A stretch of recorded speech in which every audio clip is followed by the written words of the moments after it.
So it was the Apple event last night and Apple released a new iPad Air for 2020. And it's so interesting, I thought we should talk about it.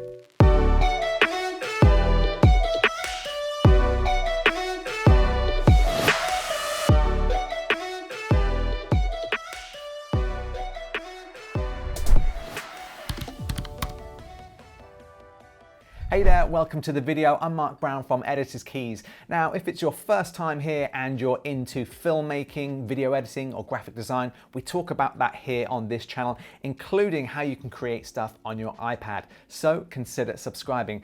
Now, this isn't the new iPad Air 2020. This is in fact the iPad Pro from 2018. But you know what? It's so close now that you could barely tell the difference. And that's why I'm so excited about this new iPad Air 2020, because it's finally got the design of the Pro, but there are some differences, so let's go over them. So what are the differences? Because they really do look so close. Now, the iPad Air 2020 has a 10.9-inch screen, whilst the iPad Pro has an 11-inch screen. So really, that's only a 1mm difference. I don't think anyone is really going to notice that. And I think the difference will be in the bezel. The actual device is the same size. And the reason they've done that is so you can still use things like this. This is the new Magic Keyboard case or keyboard cover, and you can use this with the new iPad Air 2020, which is really, really interesting. So the main differences, the things that you don't get. So first of all, you don't get the Pro Motion display, which is the 120 Hertz ultra fast moving display, and I think you can live without that. If you've had an iPad Pro before, it is very, very good, and I think I would find it hard to go back, but you know, if this is your first iPad or you're coming from last year's iPad Air, this is absolutely fine. It still looks great, but the screen still has a P3 wide color gamut, and it still has True Tone as well. But the next thing you don't get is Face ID. Now, Face ID is the system for logging into your iPad or unlocking apps and things like that. Instead, you get a new advanced version of Touch ID, and they've actually put it into the power button of the iPad Air 2020. So for me, that's not a deal breaker. You know, it's still going to be pretty fast. All you've got to do is tap it and you're into your device, which is pretty cool. So the other things they've taken from the iPad Pro is Apple Pencil 2 support, which is really great to see. And one thing that I think is really worth the upgrade from last year's iPad Air is the move to USB-C. So you can finally use USB-C hard drives. It also makes it faster if you're transferring video files from your camera to your iPad Pro.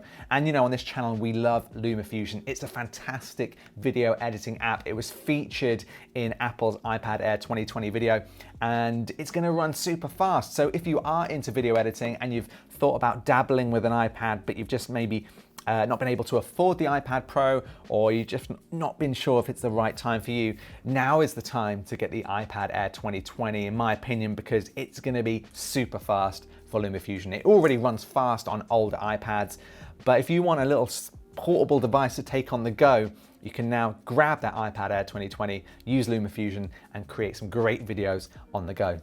And if you want to take your LumaFusion editing to the next level, you can use one of the Editor's Keys LumaFusion keyboard covers on the Magic Keyboard case for the iPad Air 2020. So that's great. You can turn your iPad Air into the ultimate video editing machine, so a portable machine on the go, which is what I really like to see. So it comes with the A14 processor, which they now claim is a 40% faster CPU than last year's iPad Air.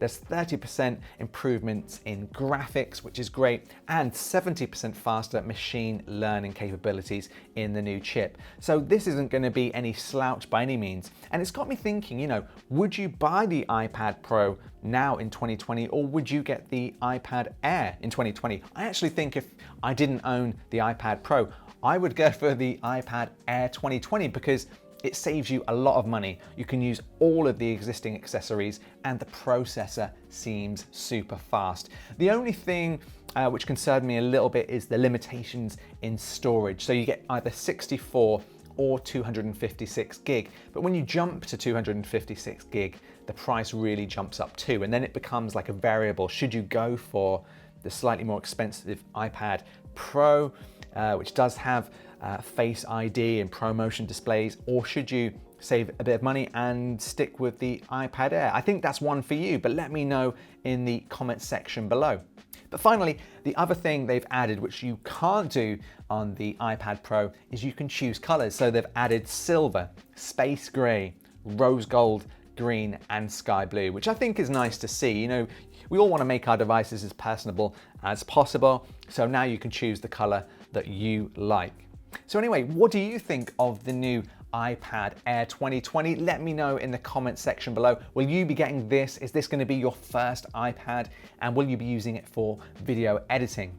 Let me know. And if you want to learn more about video editing on the iPad Air 2020 or the iPad Pro, check out our LumaFusion tutorials up here. So anyway, thanks for watching, and I'll see you in the next video.